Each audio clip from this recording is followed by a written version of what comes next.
E aí, gente, vamos lá. A gente terminou de falar as modalidades no nosso último vídeo. Eu te dei a dica de fazer a leitura das leis e da resolução de número 4. Eu espero que você já tenha feito isso, né? Já tenha feito.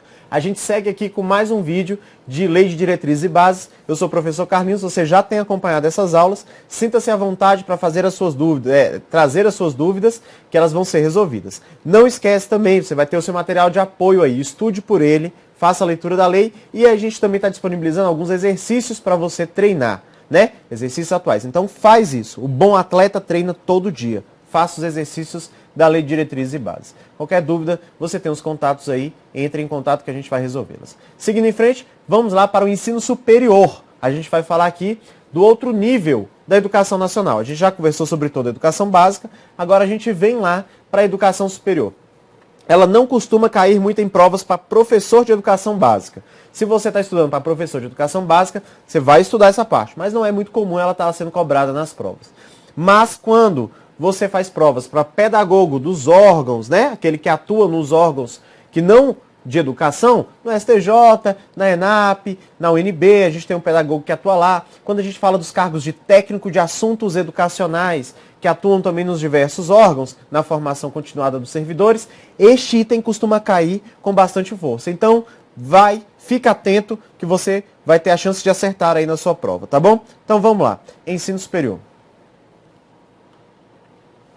Quais são as finalidades do ensino superior? Aí aqui a gente vai ver um grande número de finalidades. Eu vou tentar resumir para você qual é a ideia de cada uma, tá bom?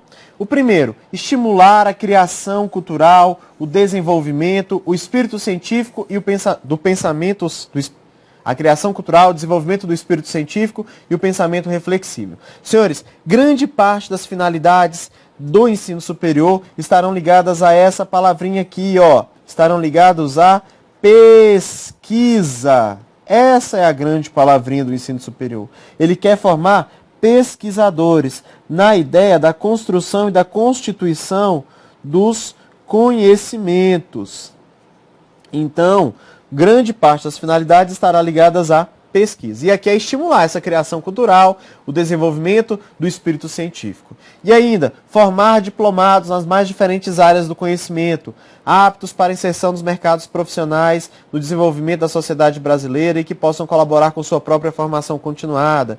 Incentivar o trabalho de pesquisa e de investigação científica, visando o desenvolvimento da ciência e da tecnologia, da criação e difusão da cultura, desse modo desenvolver o entendimento do homem e no meio que ele está vivendo.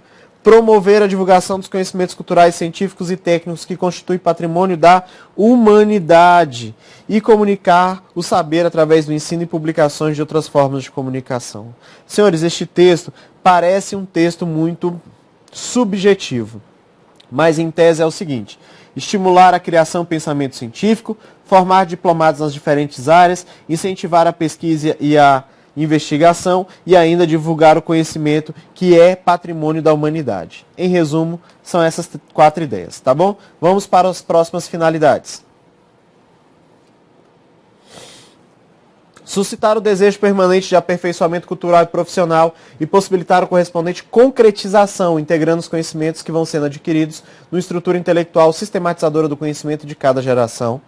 Essa ideia aqui, gente, é a ideia da formação contínua, né? De sempre estar me formando, né? A ideia do próximo momento ser um momento de formação, a cada momento estar sendo um profissional melhor. Estimular o conhecimento dos problemas do mundo presente, em particular os nacionais e regionais, prestar serviços especializados, estabelecer uma relação de reciprocidade, promover a extensão aberta à participação popular, visando a difusão das conquistas e benefícios resultantes da criação cultural e da pesquisa científica e tecnológica gerada nas instituições. Então, senhores, em resumo, formação continuada, reconhecer que os problemas do mundo são a base das suas pesquisas e fornecer a essa comunidade a resposta para esses problemas e promover à comunidade a formação através dos cursos de extensão que o ensino superior deve promover. Essas são as finalidades do ensino superior. Quais são as suas etapas? E aí todo mundo pensa que só são essas duas, né? Todo mundo, se a gente pergunta, na maior parte dos casos, quem não estuda a LDB, fala, quais são as etapas do ensino superior? E a maioria das pessoas responde assim, a graduação e a pós-graduação. Só que não. O ensino superior se divide em 4 etapas, tá bom? Vamos lá. Quem são esses cursos sequenciais? Esses cursos sequenciais aqui, gente, são aqueles cursos de complementação. O que é isso, Carlinhos? Complementação. Olha para mim. Você já deve ter assistido aí algumas videoaulas de alguns professores de direito administrativo, de direito constitucional. Quando aquele cara, gente, que está te dando aula de direito administrativo, de direito constitucional, está dando aula, a grande maioria das vezes, eles são bacharéis de direito. E dão aula porque tem dentro de si a profissionalidade, né? Eles são bons profissionais ligados à área da transferência, né? Do conseguir fazer com que o outro construa um conhecimento. Estão de parabéns. A maior parte dos professores que eu conheço de direito administrativo e constitucional são ótimos profissionais, né? E aí, vamos dar um exemplo aqui. No Grão Online a gente tem o Wellington Antunes, que grava as aulas aqui de direito constitucional. Um excelente profissional.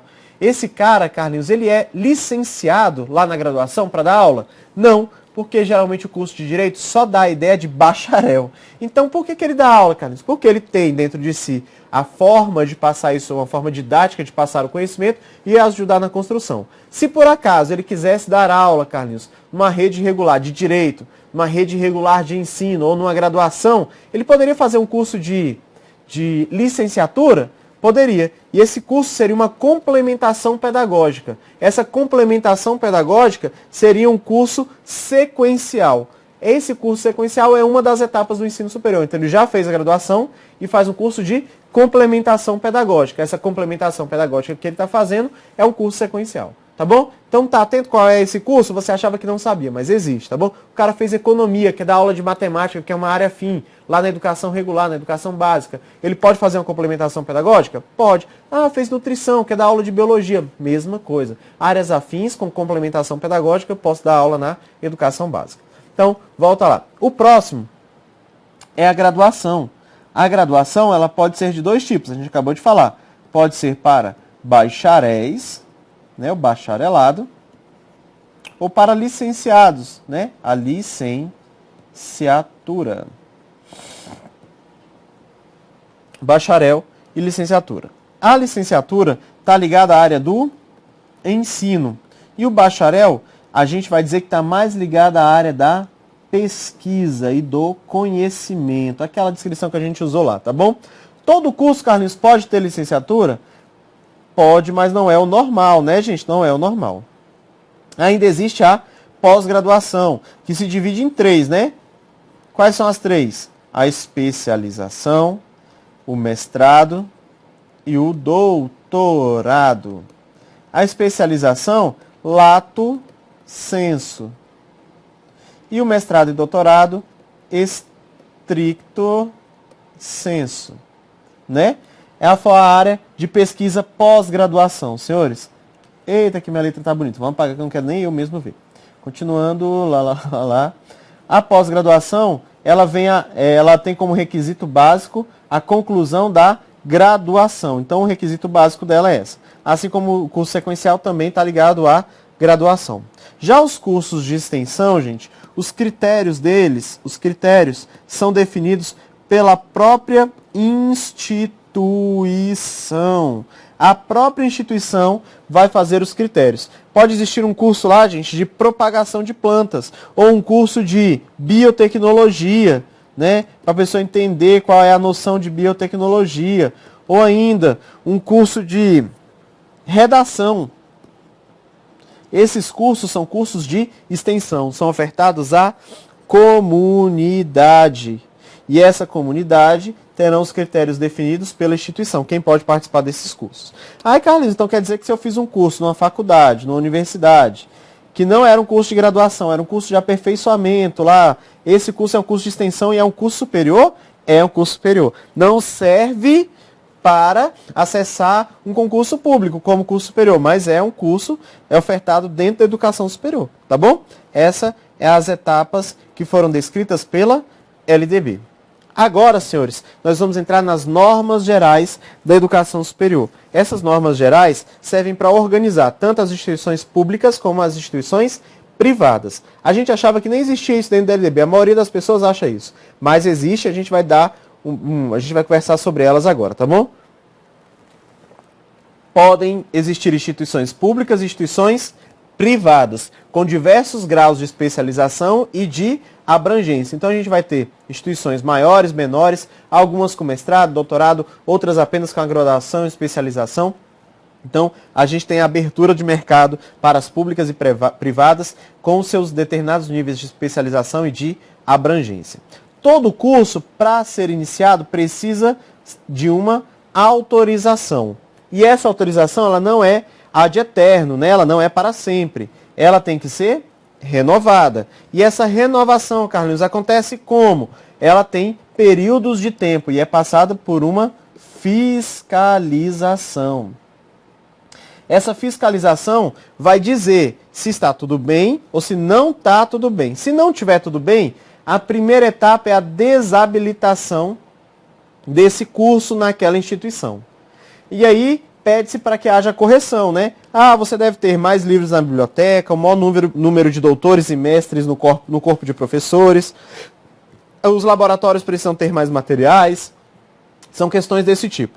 Se forem corrigidas, ok, a autorização é renovada. Se não forem corrigidas, então ela pode ir para um outro passo. A fiscalização pode suspender as ações. E essa suspensão é a suspensão temporária. Então fala assim, não pode fazer vestibular para tal curso neste semestre, até que sejam corrigidas as irregularidades. Se mesmo assim não houver suspensão e não for corrigida, ainda pode acontecer o descredenciamento, aí foi descredenciado, então aquele curso não é mais um curso autorizado, tá bom? E isso pode chegar até o fechamento da instituição superior.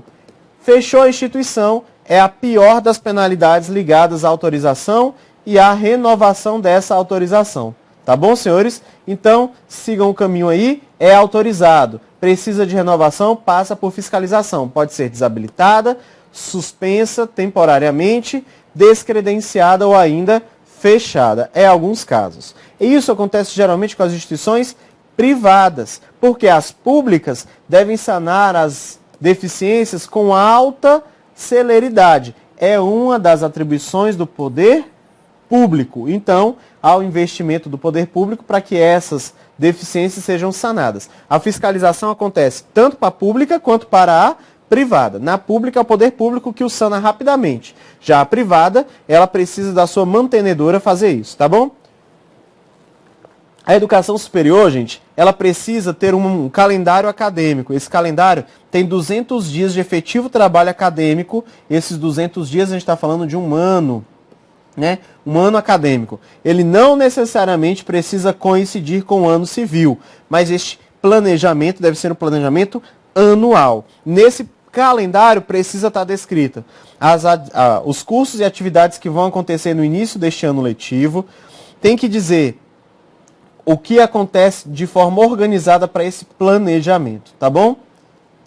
Na educação superior, a gente tem ainda uma característica, uma coisa chamada de extraordinário aproveitamento de estudos. Olha para mim.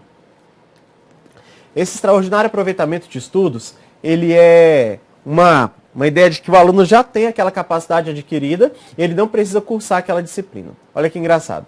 Eu fiz magistério, né, lá no ensino médio, eu ainda participei daquela educação tecnicista. Ai, Carlinhos, isso é muito velho. Não, não sou. Você pode ver que não existem rugas no meu rosto e a beleza é natural, porque eu sou um jovem senhor ainda.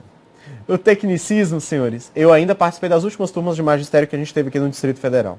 Quando eu cheguei à graduação, eu participava fazia um curso de licenciatura e eu lia a LDB, já conhecia a LDB e vi esse extraordinário aproveitamento de estudos. E descobri que era assim, a faculdade podia fazer um teste com relação aos conhecimentos ligados àquela disciplina que seria ofertada.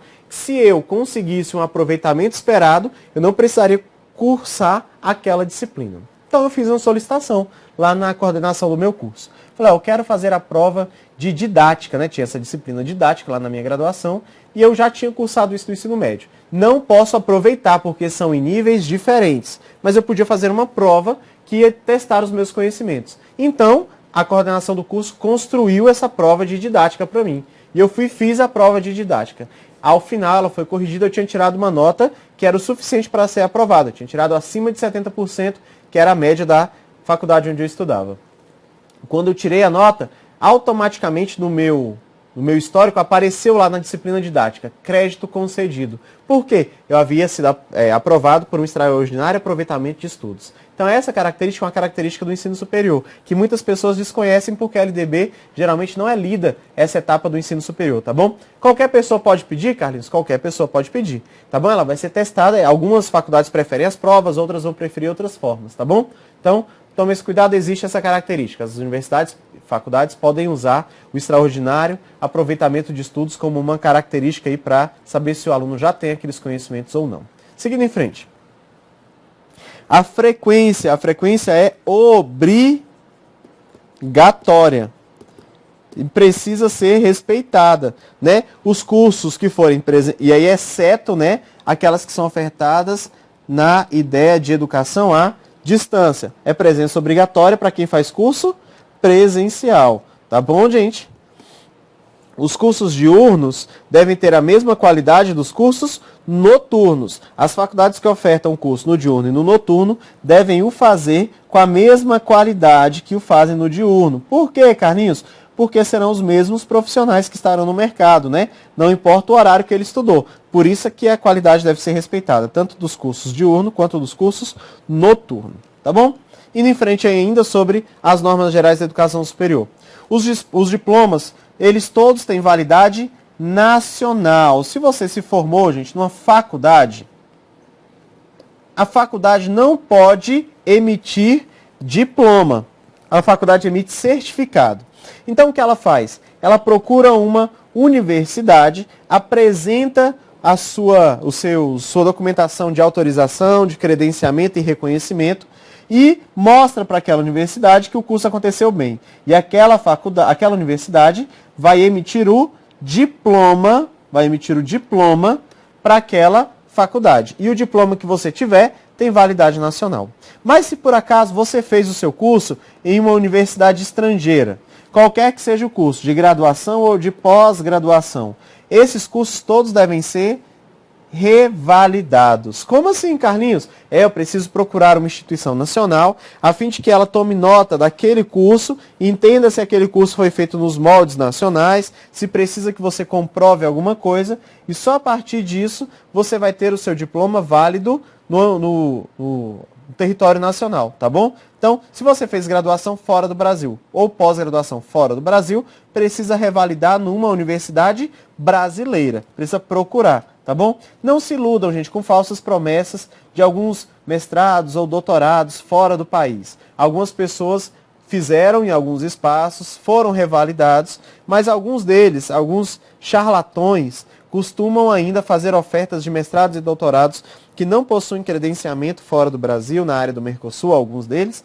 e aí quando chega no Brasil não consegue ser revalidado. Então acaba que o seu investimento em formação acabou em parte perdido, tá bom? Cuidado com isso.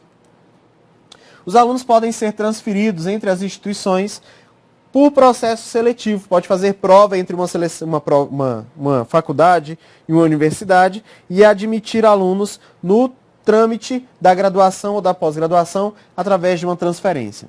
Ainda existem casos que são chamados casos de ex officio, né?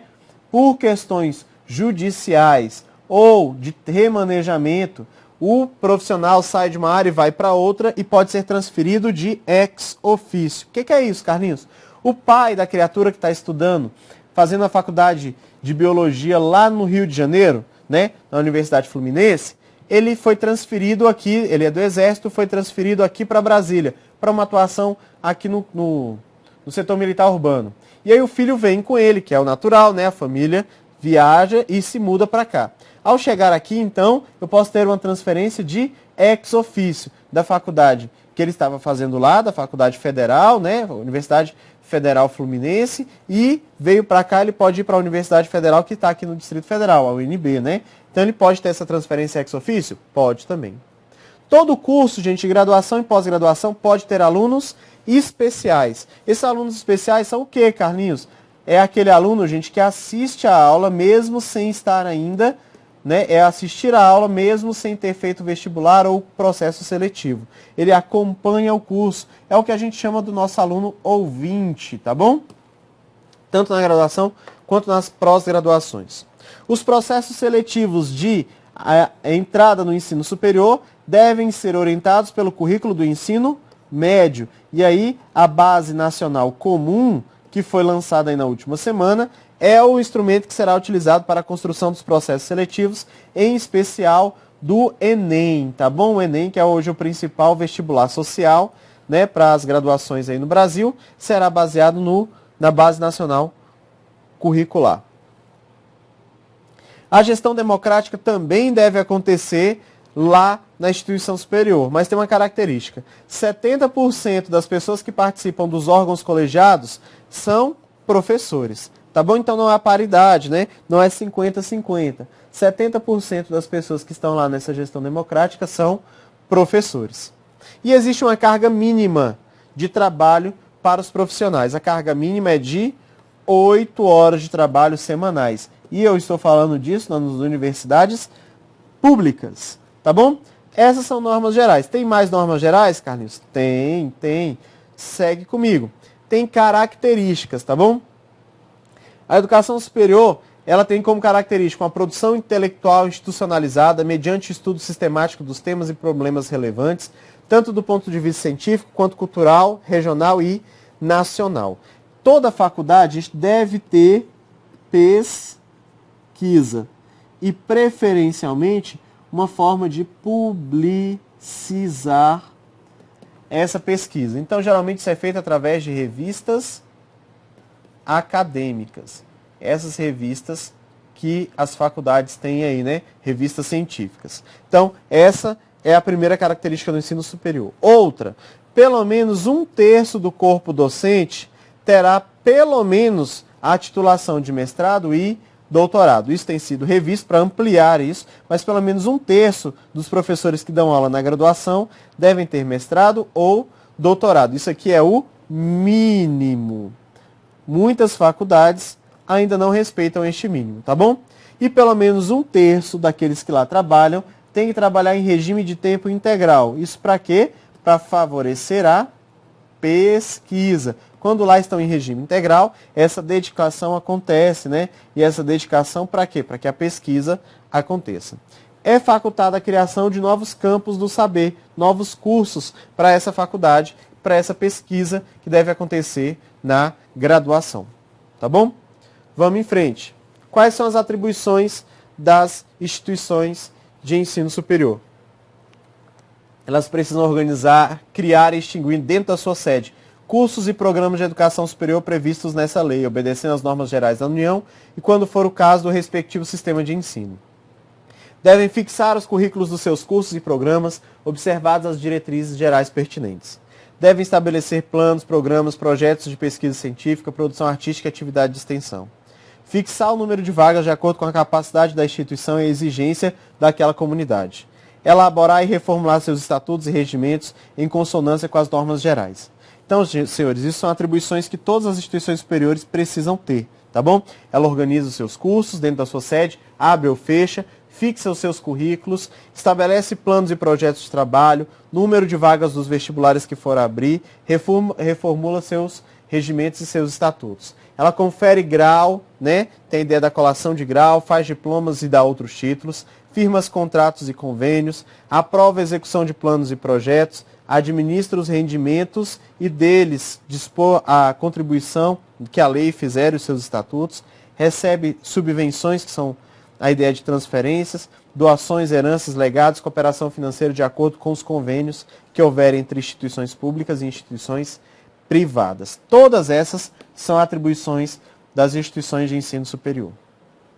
Com relação ao orçamento, aí eu estou falando no orçamento das instituições públicas, elas têm orçamento próprio. A grande parte das universidades se organizam em fundações, tá bom? Fundações públicas. Essas fundações estão dentro da administração indireta, falando aí de direito administrativo. E aí elas não estão subordinadas a ninguém, estão vinculadas, tá bom? Então o que elas têm que fazer com relação ao orçamento? Elas vão vão dar a criação, expansão, modificação e extinção dos cursos de acordo com os valores que têm, vão ampliar ou diminuir o número de vagas, vão elaborar a programação dos cursos, vão elaborar a programação dos cursos, vai elaborar a programação das pesquisas e das atividades de extensão, vão contratar ou dispensar professores e vão auxiliar na construção dos planos de carreira dos professores que lá atuam. Isso tudo ligado ao din-din, né? Estou falando de dinheiro. As universidades públicas também devem propor o seu quadro de pessoal docente, técnico administrativo, fazer o seu plano de carreira e com os recursos disponíveis. Isso aqui cada universidade organiza seu próprio concurso de admissão, tá bom? Vai lá elaborar o regulamento do pessoal em conformidade com as regras gerais. Geralmente elas utilizam a mesma legislação federal, que é a 8.112/90. Vão aprovar seus planos e projetos, elaborar os seus orçamentos anuais e plurianuais, né, para os anos que se sucedem. Vão adotar um regime de fiscalização financeira e contábil, né, para organizar o funcionamento. Fazer operações de crédito, financiamento, aprovar compra de bens móveis e imóveis.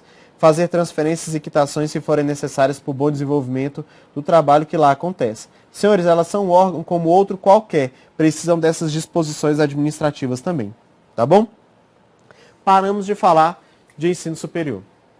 Por que paramos de falar de ensino superior? Porque agora nós vamos falar um pouco dos profissionais da educação.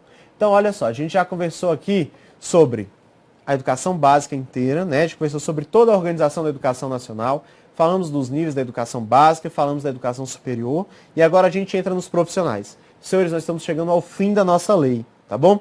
A gente está lá por volta do artigo 68, faltam aí 15 ou 20 artigos para a gente finalizar a lei. Esses artigos finais são muito tranquilos, mas eu vou te pedir uma atenção porque eles voltam a ser cobrados das provas, tá bom? São artigos que costumam estar por lá, mas a cobrança é bem simplória e aí você vai ver nas questões de prova. A gente vai fazer aqui eu vou te explicar aqui sem muita delonga e você vai entender como isso funciona, tá bom? Então vamos lá, quem são os profissionais da educação? Todos aqueles que atuam próximo à educação. A lei descreveu como é a sua formação e quem são esses profissionais, tá bom? Então vamos lá no material para você entender isso. Os profissionais da educação são quem? Os trabalhadores, ou os professores, trabalhadores que têm curso na área de pedagogia ou curso em área pedagógica afim. Quem está atuando dentro da sala de aula, o orientador educacional, o supervisor, o diretor, áreas pedagógicas ou que atuam diretamente próximo a ela, tá bom, gente? Aqueles que atuam dentro da escola, têm funções ligadas à educação profissional, tá bom? Essa formação desses profissionais passa por alguns fundamentos. E os fundamentos são os fundamentos científicos e sociais do trabalho. E aí eu diria que esse aqui é o principal. Vamos botar uma estrelinha aqui. Todo professor que trabalha, toda pessoa que trabalha dentro da escola, todo profissional da educação, ele deve ter uma formação que preza pela unicidade entre a teoria e a prática. Não adianta só se formar e não saber o que vai atuar lá dentro da escola. Por isso o estágio é obrigatório nesses cursos e faz com que a gente entenda como funciona a prática, tá bom? E ainda eu posso ter aproveitamento de estudos anteriores. Já fiz parte de um curso de graduação, posso aproveitar aquilo que eu já fiz? Posso. Posso ter complementação pedagógica? Posso. Então, esses fundamentos da formação profissional também estão ligados à formação do profissional da educação básica. Esse profissional da educação básica tem algumas características em especiais que não são iguais dos outros profissionais, tá bom? Vamos lá. Qual é a formação mínima para o profissional da educação? Ele deve ter graduação plena. Como assim, Carlinhos? Deve ter concluído um curso de graduação. Só que aí existe uma admissão aqui, uma exceção. Eu ainda aceito a formação de nível médio, né, que era o normal, que se chamava escola normal, a formação para o magistério, para atender alunos que sejam do primeiro ciclo do ensino fundamental e da educação infantil, tá bom? É aqueles alunos que estão na educação infantil e do primeiro ao quinto ano. Essa galera ainda pode ter formação de nível médio, tá bom? É função do poder público dar essa formação inicial, a formação continuada e a capacitação dessas pessoas. A formação inicial, ela preferencialmente será presencial. Já a formação continuada e a capacitação, preferencialmente serão em EAD para não comprometer o horário de trabalho deste professor. Existe uma facilidade para acesso às licenciaturas como forma de incentivo. Pode ter bolsas de iniciação à docência, né, para incentivar esse aluno da licenciatura. E isso aqui é uma inovação da lei. Uma nota mínima no Enem para ingressar nos cursos de licenciatura, mas ainda precisa ser regulamentado pelo Conselho Nacional de Educação. Essa característica aqui da nota mínima é algo que ainda não aconteceu, mas a ideia é elevar a qualidade do ensino das licenciaturas. Senhores, olha aqui. Nós vamos findar este bloco. No próximo vídeo que a gente tiver, a gente volta a falar um pouquinho desses profissionais, as suas características e vamos adentrar a parte das verbas em educação, tá bom? O que é gasto com educação, o que não é gasto com educação e as disposições gerais e finais. No próximo vídeo nós encerramos o estudo com a LDB e faremos alguns exercícios para você acompanhar essas correções, tá bom? Então, não se perde não, tá bom? Estuda, faça a leitura da lei, da resolução 04 e os exercícios e eu te encontro daqui a pouco no próximo vídeo. Um abraço.